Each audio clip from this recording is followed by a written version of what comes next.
नमस्कार, news one India देख रहे हैं आप। मैं हूं आपके साथ मनोरा सक्सेना। अहमदाबाद से इस वक्त बड़ी खबर आ रही है। कांग्रेसियों ने किसानों का समर्थन किया है। किसानों ने आश्रम से लेकर कलेक्टर तक मार्च निकाला। इसके साथ ही मार्च कर रहे कांग्रेसियों को पुलिस ने खदेड़ दिया। किसान दरअसल कृषि बिल का विरोध कर रहे थे और पुलिस ने किसानों की भी धरपकड़ की है।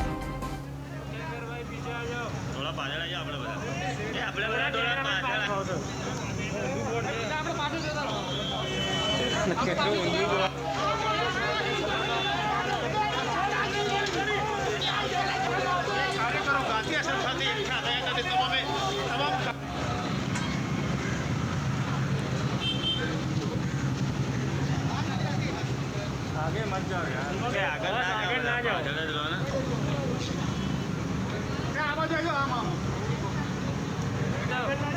भाई पीछे आ जाओ, थोड़ा पाछळ आ जाओ। आपल्या बघा थोड़ा पाछळ।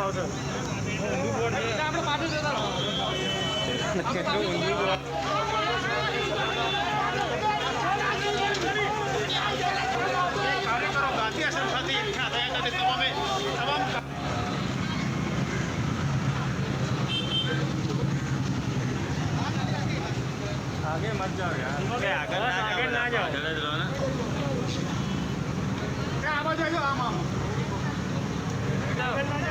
भाई पीछे आ जाओ, थोड़ा पाछळ आ जाओ। जयेश हमारे संवाददाता इस खबर पर ज्यादा जानकारी के साथ जुड़ गए हैं। जयेश, यहाँ पर कांग्रेसियों के साथ साथ किसानों को भी हिरासत में लिया गया है पुलिस की तरफ से। जी, आपको मैं बता दूं, आज पूरे गुजरात में कांग्रेस की तरफ से प्रदर्शन रखा गया था, जहां कांग्रेस ने जो किसानों के साथ मिले हुए कांग्रेस ने बताया है हम किसानों के साथ है, किसानों की मांग नहीं होगी तो गुजरात भर में हम प्रदर्शन करेंगे। और आज सुबह गुजरात कांग्रेस के लोग गांधी आश्रम में जाके इधर धरना करके फिर कलेक्टर कचहरी पे आवेदन देने जाने वाले थे, पर उधर मौके पे ही पुलिस ने आके उनकी धरपकड़ की थी। कांग्रेस भी थे, कांग्रेस के किसान सेल भी थे और कई किसानों के साथ में जुड़े थे। जी शुक्रिया जयेश, तमाम जानकारी हम तक पहुंचाने के लिए। तो मार्च कर रहे कांग्रेसियों को पुलिस ने खदेड़ा है। इसके साथ ही वहां पर किसानों को भी हिरासत में लिया गया। दरअसल यहां पर किसान विरोध कर रहे हैं कृषि बिल का और उसी को लेकर कांग्रेसियों ने समर्थन में आते हुए मार्च निकाला था। इसके बाद पुलिस ने विरोध को रोक दिया।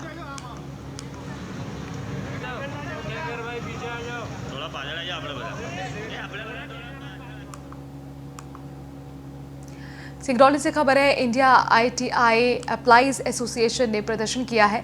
NCL मुख्यालय पर अपनी मांगों को लेकर प्रदर्शन किया गया। प्रबंधन के खिलाफ नारेबाजी करते हुए प्रदर्शन किया गया है। जुलूस निकालकर प्रबंधन के खिलाफ विरोध दर्ज कराया गया। अपनी मांगों को लेकर अधिकारियों को ज्ञापन भी सौंपा गया है।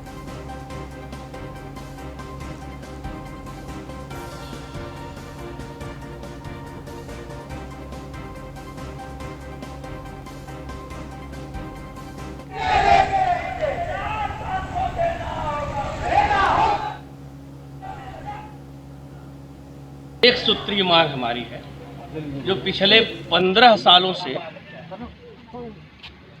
लाभांश का 1% हिस्सा मजदूरों में बांटा जाता था, वह 2006 से कंटिन्यू 2019 तक मिला है और बिना कारण लाभांश इस वर्ष अन्य वर्षों की तुलना में और भी ज़्यादा बढ़ा है। तो लाभांश बढ़ा तो उसका हिस्सा भी हमारा बढ़ रहा होना चाहिए और वो 1% हिस्सा ही हमको चाहिए था। हम लोगों ने अधिक नहीं मांगा। जो आप देते आए हैं, जो पहले से जो पूर्ववत था 1%, हमने कहा वह 1% लाभांश आप हर वर्ष 1 मई मजदूर दिवस के दिन ही घोषणा हो जाती थी, लेकिन कोविड-19 की गाइडलाइन के कारण कार्यक्रम नहीं हुआ तो हम लोगों को लगा कि बाद में करेंगे और 15 अगस्त तक इंतज़ार किए। जब नहीं हुआ तब मजबूर होकर के सिटिया के हमारे महामंत्री इन्होंने एक मीटिंग किया और कर्मचारियों को राय मशवरा करके और एक नोटिस दिया, इनको एक सूचना दिया। मतलब उसके बाद फिर 15 दिन के बाद इन्होंने एक स्मरण पत्र दिया कि महोदय इस पर पुनर्विचार करिए। भोपाल से खबर है, जहां पर पुलिस ने प्रदर्शनकारियों पर लाठीचार्ज कर दिया। कोविड-19 स्वास्थ्य संगठन के कर्मचारी प्रदर्शन कर रहे थे। पुलिस ने प्रदर्शनकारियों को नीलम पार्क से हटा दिया। सरकार से सेवा बहाली और नियमितीकरण की मांग कर रहे थे ये कर्मचारी। लाठीचार्ज में कई प्रदर्शनकारियों को चोटें भी आई हैं।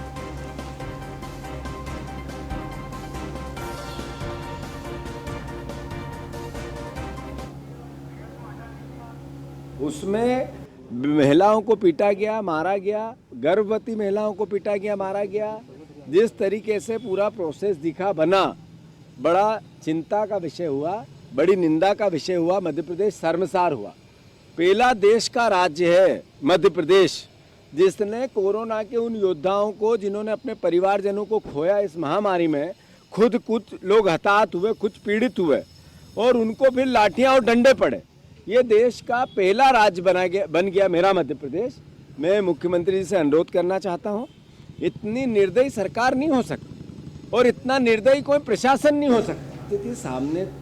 ज्ञानेंद्र तो हमारे संवाददाता इस खबर पर ज्यादा जानकारी के साथ जुड़ गए हैं। ज्ञानेंद्र, जिस तरीके का पुलिस का रवैया, उस पर राजनीति भी शुरू हो गई है। आखिरकार ऐसी नौबत क्यों आई कि पुलिस को लाठीचार्ज करना पड़ा इन प्रदर्शनकारियों पर? देखिए, पुलिस ने बलपूर्वक इनको नीलम पार्क से हटाया है। नीलम पार्क में बिना अनुमति प्रदर्शन कर रहे थे। कोविड-19 के चलते अस्पतालों और अन्य जगह में सेवाएं दी रही थी। सरकार से सेवा बहाली और नियमितीकरण की मांग कर रहे थे। इससे पहले स्वास्थ्य मंत्री डॉक्टर प्रभुराम चौधरी से भी मुलाकात की थी और इसमें कई प्रदर्शनकारियों को चोटें भी आई हैं। जी, और प्रदर्शनकारी क्या कह रहे हैं इस वक्त? प्रदर्शनकारी अपनी नियमित मांगों को लेकर कह रहे हैं कि आगे अगर हमारी बात नहीं सुनी जाएगी तो इससे और भी ज्यादा हम प्रदर्शन करेंगे। यानी जिस तरीके से हमने देखा कि विपक्ष करारा वार शिवराज सरकार पर भी कर रहा था, सरकार की तरफ से कोई प्रतिक्रिया आई है? आखिरकार वो इसको कैसे डिफेंड कर रही है कि जो स्वास्थ्यकर्मी, जिन्हें फ्रंट लाइन वॉरियर कहा जा रहा है, उनको ही पीटा जा रहा है पुलिस की तरफ से प्रदर्शन के दौरान? देखिए, इसमें बता दें कि डॉक्टर प्रभुराम चौधरी का साफ कहना है कि अभी इनको नियमितीकरण के बारे में सोचा जा रहा है, इन पे विचार किया जा रहा है और हम इसमें जल्द ही समस्या का समाधान करेंगे। शुक्रिया ज्ञानेंद्र, तमाम जानकारी हम तक पहुंचाने के लिए। मंदसौर, चलिए अब आपको मंदसौर लिए चलते हैं, जहां पर प्रशासन ने खास सामग्री दुकानों पर छापेमारी की है। पुलिस के साथ जांच करने पहुंचे मुख्य नगर पंचायत अधिकारी। मिठाइयों और सब्जियों की दुकान पर गुणवत्ता जांची गई। बाजारों में खराब सब्जी और फलों को नष्ट भी किया गया।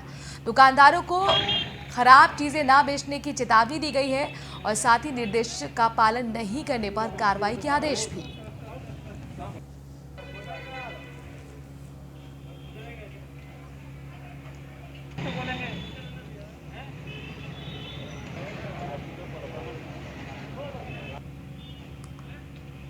ये अभियान माननीय कलेक्टर महोदय के निर्देश पर मिलावट से मुक्त करने के लिए चलाया जा रहा है। नागरिकों को मिलावट मुक्त सामग्री मिले, इसलिए आज 20 दुकानों का, 2 आइस कैंडी का, 2 बेकरी का, 2 मसाला चक्की का और लगभग 20 होटलों का निरीक्षण किया गया। कितना सामान इसमें नष्ट किया गया कार्रवाई में?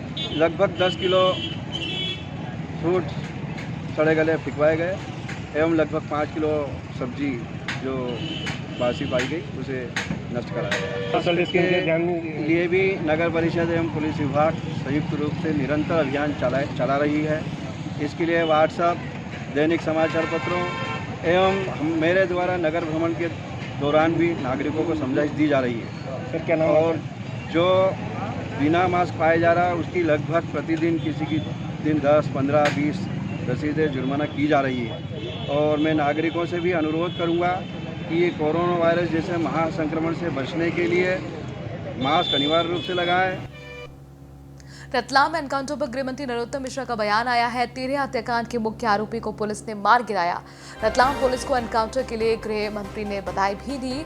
अपराधी सुधर जाए या फिर मध्य प्रदेश छोड़कर चले जाए।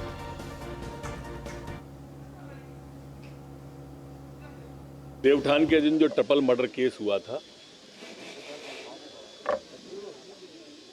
एक दुर्दांत अपराधी दिलीप देवल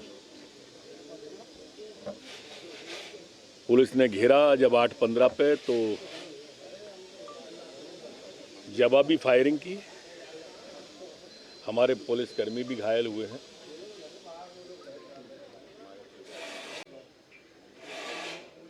एनकाउंटर में उसको मार दिया है।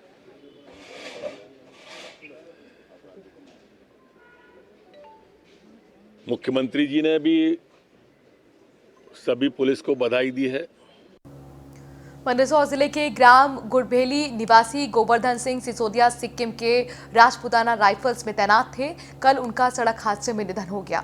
वो राजपुताना राइफल्स के उत्तरी सिक्किम में पदस्थ थे। आज सुबह उनका पार्थिव शरीर मंदसौर के पिपलिया मंडी सर्किट हाउस लाया गया, जहां से दिवंगत सैनिक की अंतिम यात्रा उनके पैतृक गांव गुड़भेली तक निकाली गई। अंतिम यात्रा में सैनिक के परिजन और हजारों की संख्या में ग्रामीण विदाई देने पहुंचे।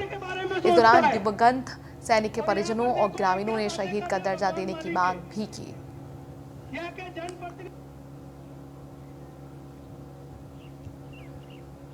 यहाँ गोवर्धन सिंह को शहीद हुए 3 दिन हो गए, कोई प्रशासन की तरफ से हमारे को कोई सुविधा ना मिली है।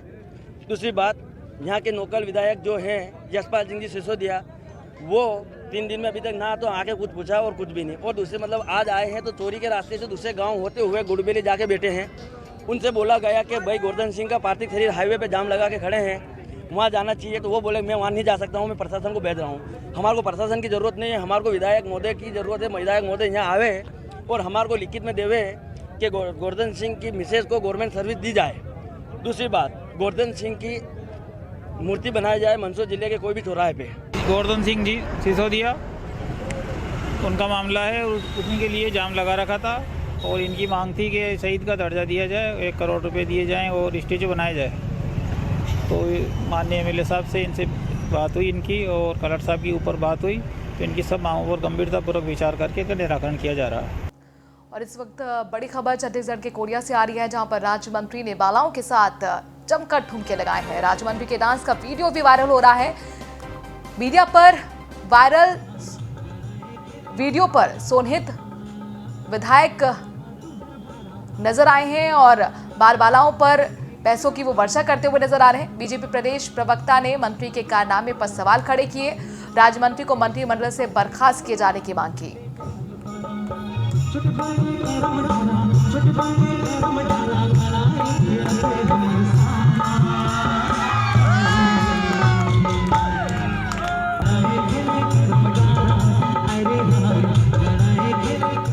छत्तीसगढ़ सरकार में मंत्री जिस तरीके से आचरण कर रहे हैं वो वास्तव में बहुत आपत्तिजनक है।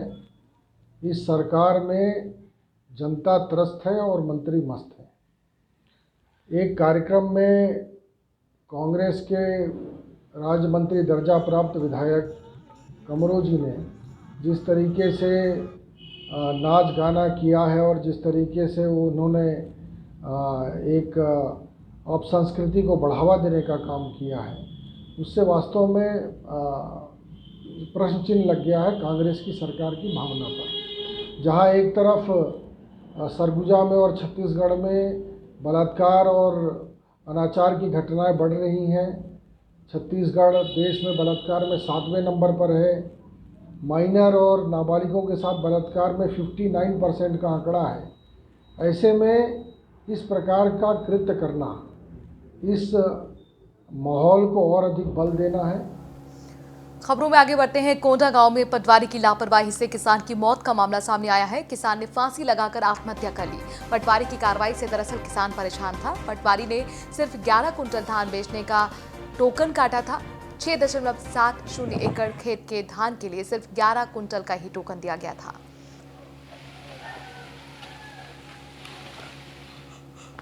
धनराम मरकाम के पास 6 एकड़ 72 डिसमिल जमीन है। उसमें से 6 एकड़ 24 डिसमिल पर धान फसल लिया गया है। बाकी शेष भूमि घर बाड़ी है। उनका पंजीयन में धान का रकबा कम हो गया है, क्योंकि ये गलती पटवारी के द्वारा ऑनलाइन में गिरदावरी एंट्री नहीं होने के कारण। दिल्ली के नॉर्थ एमसीडी करोलबाग जोन के डीसी हिमांशु गुप्ता ने एमसीडी के अधिकारियों और दिल्ली पुलिस के साथ करोलबाग मार्केट में फ्लैग मार्च किया है। कोरोना संक्रमण बढ़ता देख पूरे दलबल के साथ करोलबाग मार्केट का दौरा किया गया। लोगों को मास्क बांटा गया। इसके साथ ही सोशल डिस्टेंसिंग के बारे में जानकारी दी गई। हमारे संवाददाता डीसी ने हिमांशु गुप्ता के साथ खास बातचीत की है।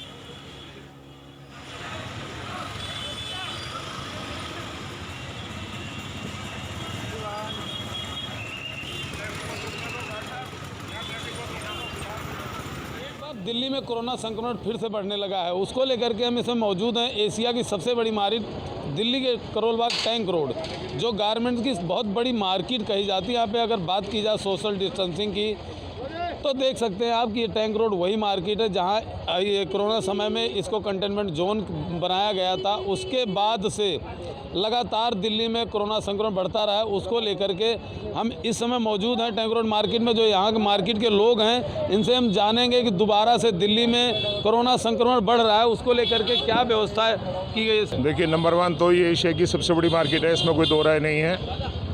मैं इस मार्केट का वाइस प्रेसिडेंट राजेश आहूजा और मेरे सहयोगियों के साथ हमने लगा था, जब लॉकडाउन लगा था उसके बाद से हमारी माइक मार्केट की तरफ से लगभग 2 किलोमीटर के दायरे में पूरे स्पीकर और माइक लगे हुए हैं। लगातार हमारी मार्केट एसोसिएशन सूचना देती रहती है मास्क लगाने की, सैनिटाइज करने की और 2 गज की दूरी की। बाज़ार बड़ा है, कुछ हो सकता है थोड़ी सी सामाजिक दूरी पास आती हो, लेकिन हम अक्सर मैं अपने सहयोगियों के साथ लगातार मार्केट में घूमता रहता हूँ। जिस व्यक्ति ने मास्क नहीं लगाया होता उसको फ्री में हम मास्क देते हैं, सैनिटाइज कराते हैं। मंडे की मंडे छुट्टी रहती है, पूरा बाजार सैनिटाइज होता है। सैनिटाइज स्प्रे मार्केट में आने वाले चारों कोनों पे हमारे गार्ड जो मार्केट एसोसिएशन की तरफ से हैं, सभी को सैनिटाइज भी कराते हैं। रंजीत जी, जिस तरीके से देखा जा रहा है सोशल डिस्टेंसिंग की बात करें तो मार्केट है, काफ़ी बड़ी मार्केट कही जाती है टैंक रोड, तो यहाँ पे सोशल डिस्टेंसिंग देखने को नहीं मिल रहा है, क्या वजह है? की वजह तो नहीं, हम तो अपनी तरफ से पूरा प्रयास कर रहे हैं। हमारे गार्ड्स है और पूरी हमारी टीम लगी हुई है, हमारी मार्केट एसोसिएशन लगी है। जैसे कि मैं RW का प्रधान हूँ, हम रोज़ डेली जैसे मास्क बांटना और सैनिटाइजर कराना, लोगों को समझाना, जो मास्क नहीं बटता उनको डांटते भी है, जो थोड़ा बहुत भाई अपने आप को भी ठीक रखो और दूसरों को भी बीमार होने के बाद मास्क है ज़रूरी और ज़रूरी, इसलिए हर चीज़ कम समझाते हैं हमको। सर, एक बार नाम बताइए। नमस्कार जी, कुलविंदर सिंह चन्नी, महासचिव टैंक रोड मार्केट। कुलविंदर जी, जिस तरीके से दिल्ली में फिर से कोरोना संक्रमण बढ़ रहा है, लगातार हजारों का आंकड़ा पार हो रहा है, उसको लेकर के क्या सुविधाएं सरकार की तरफ से और आप मार्केट वालों की तरफ से की गई मार्केट में? मैं आपका धन्यवाद करता हूं जी, आप हमारे मार्केट में आए और आपके माध्यम से हम लोगों को संदेश भी देना चाहते हैं। जबकि हमने, जैसे कि हमारे उपाध्यक्ष जी ने बताया कि हम रेगुलर माइक से अनाउंसमेंट कर रहे हैं, सबको सूचना दे रहे हैं, सोशल मीडिया पे बार बार सभी को हम संदेश देते हैं कि अपना ध्यान रखें। आप देख रहे हो ये मार्केट बहुत बड़ी है, एशिया की बड़ी मार्केट होने के कारण यहाँ रिहाइश भी है। यहाँ पे बाहर से काफ़ी लोग आते हैं, हमारे दुकानदार हैं, रिहायशी लोग हैं, सबको हम सूचना दे रहे हैं। फिर भी कहीं ना कहीं कोताही थोड़ी बहुत लोग ज़रूर करते हैं, 5-10%। लेकिन मैं आपको मुबारक भी देना चाहता हूँ कि जैसा आपने कल का भी आंकड़ा देखा, 13-14% से लेकर अब आंकड़ा कम हुआ, 4 और 5% पे दिल्ली का आंकड़ा आया कोरोना का। टैंक रोड एशिया की सबसे बड़ी गवर्नमेंट मार्केट कही जाती है। यहाँ के जब जो व्यापारी लोग हैं, इनसे हमने बात किया कि जिस तरीके से कोरोना संक्रमण दोबारा से बढ़ा, लेकिन उसको लेकर के इन्होंने और इनकी जो RW या जो भी इनकी प्रेसिडेंट हैं, यहाँ के जो प्रधान हैं, ये लोग अपनी तरफ से सारी व्यवस्थाएं कर रखी है जिससे लोग भी बचे और खुद भी बचाया जा सके। कैमरामैन महेश कुमार के साथ Gautam Tiwari, news 1 India, Delhi. Ratlam police को बड़ी सफलता हाथ लगी है। ट्रिपल मर्डर के मुख्य आरोपी का एनकाउंटर कर दिया गया है। 5 पुलिसकर्मी को भी गोली लगी है। एक ही परिवार के 3 लोगों की गोली मारकर हत्या कर दी गई थी। साइको किलर था मास्टरमाइंड दिलीप। अब तक 6 हत्याएं आरोपी दिलीप कर चुका है।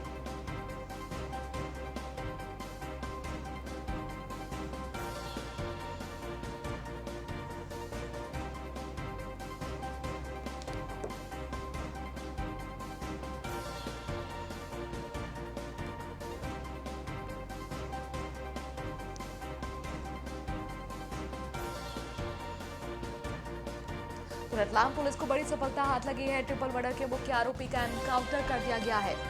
साइको किलर था मास्टरमाइंड दिलीप। हालांकि एनकाउंटर के बीच 5 पुलिस कर्मियों को भी गोली लगी है।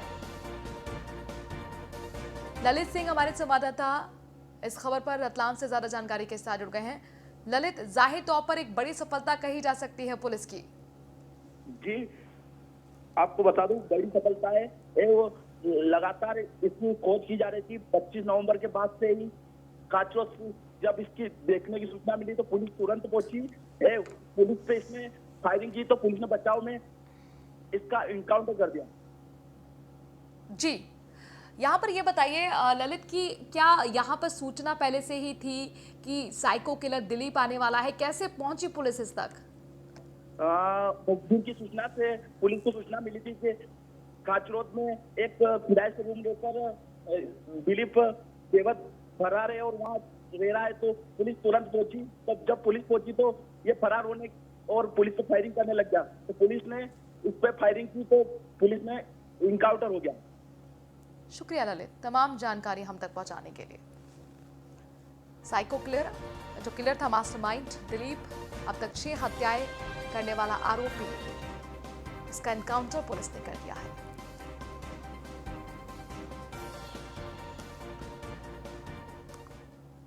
पालघर मॉब लिंचिंग केस को लेकर सीबीआई जांच की मांग। पालघर केस को लेकर बीजेपी विधायक जन आक्रोश यात्रा निकालेंगे। बीजेपी विधायक राम कदम ने महाराष्ट्र सरकार पर निशाना साधा। एवीए के खिलाफ आयोजित जन आक्रोश यात्रा होगी।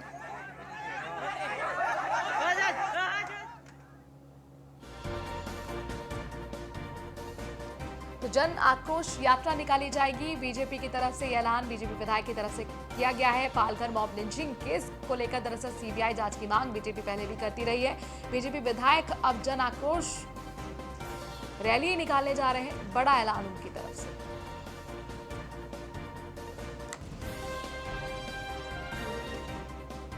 बीजेपी विधायक राम कदम ने महाराष्ट्र सरकार पर निशाना साधा और मांग की कि पालघर मॉब लिंचिंग की जांच सीबीआई से कराई जाए।